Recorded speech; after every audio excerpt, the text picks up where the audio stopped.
एक तरफ लबनान अपना यौम आज़ादी मना रहा था और दूसरी तरफ सरहदों पर धुआं, खौफ और कशीदगी की एक नई लहर उठ रही थी। इसी मौके पर हिजबुल्लाह ने एक सख्त और दो टूक ऐलान करते हुए न सिर्फ अपनी पॉलिसी वाजे की है, बल्कि यह भी बावर करा दिया है कि खित्ते की जंगी खतरात अभी खत्म नहीं हुई है। हिजबुल्लाह ने दो टूक कहा है कि हमारे हथियार लबनान की कुव्वत हैं और हम इन्हें तर्क नहीं करेंगे। लबनान के जुनूबी इलाकों में जारी इजरायली हमलों को अक़वाम मुत्तहिदा की करारदादों के मनाफी करार देते हुए हिजबुल्लाह ने वाज़ेह पैगाम दिया है कि लबनानी खुद मुख्तारी और आज़ादी का दिफा हर कीमत पर किया जाएगा, चाहे इसके लिए कोई भी रास्ता क्यों ना अपनाना पड़े।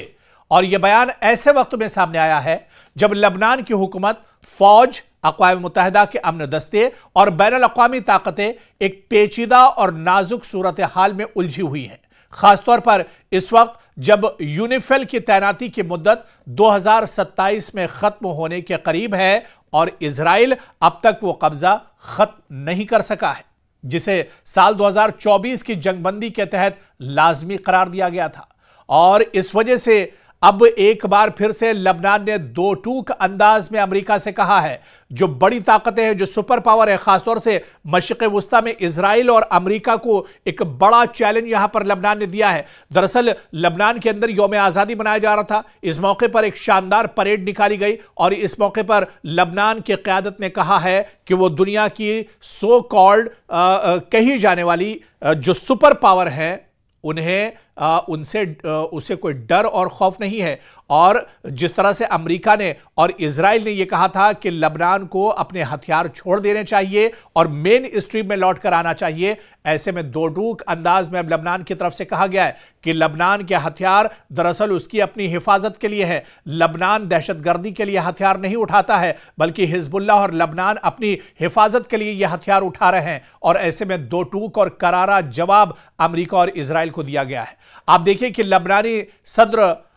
जोसेफ ओवान की यकीन दहानी के बाद अक़वाम मुत्तहिदा का दबाव और हिजबुल्लाह का सख्त मौक़िफ़ सामने आया है और ये सब मिलकर खित्ते में एक ऐसे बहरान की तस्वीर खींचते हैं जो आज़ादी के जश्न से ज़्यादा आजमाइश की घड़ी मालूम होता है। लबनान में सरगर्म हिजबुल्लाह मिलिशिया ने लबनान की यौम आज़ादी के मौके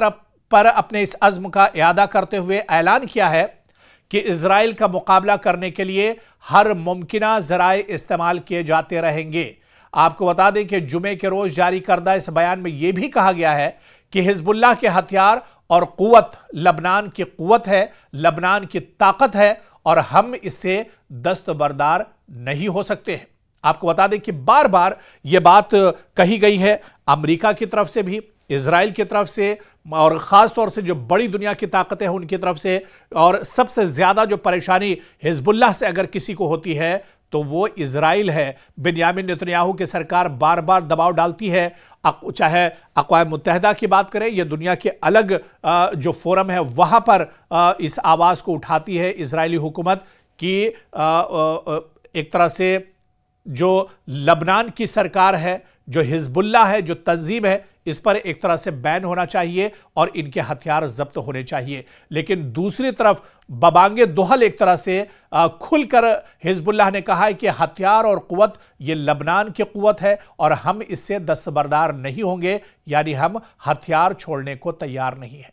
दूसरी जानिब इजरायली फौज के जुनूबी लबनान में जारी हमलों के बारे में हिजबुल्लाह ने कहा है कि अक़वाम मुत्तहिदा के करारदाद के बावजूद यह हमले जारी है, जो लबनान की आज़ादी के लिए बहुत बड़ा खतरा है। इसलिए अपनी आज़ादी का तहफ़्फ़ुज़ करना लबनानी अवाम की जिम्मेदारी है, हिजबुल्लाह की जिम्मेदारी है। हिजबुल्लाह के जारी करदा बयान में यह भी कहा गया है कि लबनान के तमाम लोगों के दरमियान इत्तिहाद बहुत अहम है, ताकि किसी भी किस्म के गैर मुल्की दबाव और हुक्म को रद्द किया जा सके। ज़रूरत इस बात की है कि लबनान की सरजमीन पर लबनान के हुकूक और लबनान का दिफा किया जाए और यह हमारा फितरी हक है। दरअसल यह बयान हिजबुल्लाह की तरफ से आया है, लबनान की तरफ से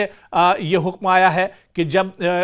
जब हम अपनी ही सरजमीन पर हैं तो फिर हमारी सरजमीन से हमें दस्तबरदार करने का हक किसी दूसरे का नहीं है। और अगर हम हथियार उठाते हैं तो यह हथियार यह हमारी हिफाजत के लिए है, ना कि दूसरे के लिए, खतरे के लिए। हिजबुल्लाह ने इस मौके पर यह भी कहा है कि अक़वाम मुत्तहिदा की करारदाद नंबर 1701 पर अमल किया जाना जरूरी है और इसके लिए हर मुमकिन कोशिशें की जानी चाहिए। जंगबंदी में जामिन बनने वाली ममलिकतों से भी यह मुतालबा किया जाता है कि वो इजरायली हमले रुकवाने के लिए इजराइल पर दबाव डाले और इजराइल को मजबूर करे कि वो जुनूनी लबनान के इजरायली इलाकों से अपना कब्जा खत्म कर दे। आपको याद होगा कि कई बार हमने इस तरह की स्टोरी की है, कई बार हमने आपको बताया है कि लबनान का जो जुनूबी इलाका है, इस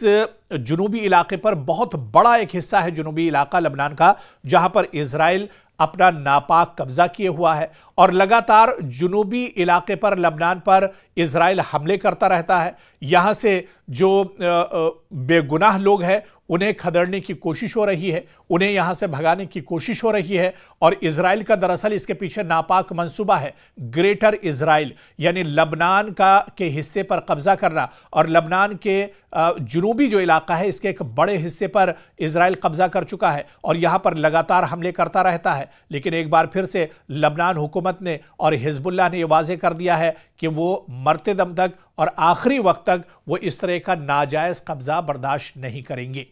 इस बीच लबनान के सदर ने हिजबुल्लाह के असलहे से मुताल्लिक करारदाद पर अमल के लिए अपनी हुकूमती अज़्म को भी दोहराया है। यूरोपीय यूनियन के वफ्द से मुलाकात के दौरान उनका कहना था कि अगरचे इजराइल लबनान के खिलाफ जारियत जारी रखे हुए है, मगर हम अपनी जिम्मेदारियां पूरी तरह निभा रहे हैं। उधर मुबस्सिरीन का ख्याल है, जो एक्सपर्ट्स हैं उनका मानना है कि साल 2027 में यूएन के अमन दस्ते यूनिफिल के लबनान में तैनाती की मुद्दत के खात्मे से पहले हिजबुल्लाह का यौम आज़ादी पर दिया जाने वाला बयान बहुत अहम है, बहुत इंपॉर्टेंट है। हिजबुल्लाह से असलहा वापस लेने और इसके बुनियादी तंजीमी ढांचे के खात्मे के अलावा इसकी सुरंगों के खात्मे के बाद भी लबनानी फौज इस मामले में कामयाब नजर नहीं आती। खुसूसन लबनानी शहरियों के घरों की तलाशी के सिलसिले में लबनानी फौज को काफ़ी दिक्कतों का सामना है। लबनानी फौज को खतरा है कि तलाशी के दौरान तसादुम हो सकता है। लबनानी फौज को यह भी दिक्कत दरपेश है कि उसके अहलकारों और तलाशी की कोशिशों के लिए अहलकारों की कमी के अलावा उसके अहलकार पूरी तरह ज़रूरी अशिया से लैस नहीं है। तो अब ऐसे में एक बार फिर से लबनान ने दो टूक अंदाज में एक तरह से मशरिक़ वुस्ता के अंदर ख़ासतौर से इजराइल को बड़ा चैलेंज किया है और लबनान ने खुले तौर पर कह दिया है कि वो अपने हथियार छोड़ने वाला नहीं है। इसके अलावा जिस तरह से हिजबुल्लाह पर यह दबाव डाला जा रहा है, क्योंकि मशरिक़ वुस्ता में इजराइल के लिए अगर कई चुनौतियां हैं और उन चुनौतियों में और उन चैलेंजेस में हिजबुल्लाह भी एक बहुत बड़ी रुकावट है और हिजबुल्लाह को ख़त्म करने के लिए लगातार इजराइल हमले करता रहता है। लेकिन हिजबुल्लाह एक बहुत छोटी सी ताकत है, एक बहुत छोटा सा ग्रुप है, एक बहुत छोटा सा गिरोह है जो इजराइल के नाक में दम किए हुआ है और लबनान ने यह क्लियर कर दिया है कि वो हिजबुल्लाह को असलहे से दस्तबरदार नहीं करेगा, क्योंकि चाहे हिजबुल्लाह हो चाहे लबनान हो, वो अपनी हिफाजत के लिए, अपने अवाम की हिफाजत के लिए हथियार उठाते हैं और वो ये हथियार छोड़ने वाले नहीं हैं।